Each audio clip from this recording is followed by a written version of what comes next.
Hey, Christy Birchville here. Today we're looking at Ezekiel chapter 7.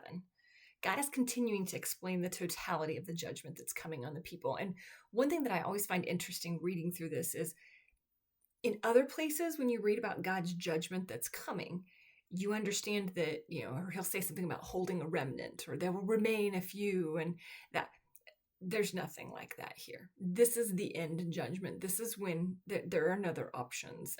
They have been so sinful that they are being held to account for everything. And he makes a statement at the very end of the chapter. The Lord says, I will deal with them according to their conduct, and by their own standards I will judge them. Then they will know that I am the Lord. It's a reminder that the people can't even live up to their own standards of what's good and bad, let alone God's. God doesn't even have to judge them according to his perfect standards, because the standards that they've set for themselves, they aren't even able to keep.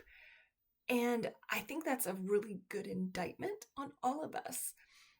God is perfect, and we know we're not perfect. But a lot of times we start to think, oh, but we're okay. We're pretty good, right? We've done things pretty well.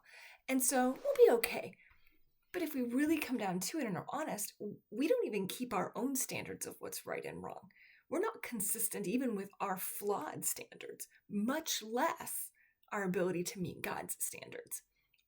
As we look at judgment that is coming, we look at when God's going to come and hold us to account for how we've done.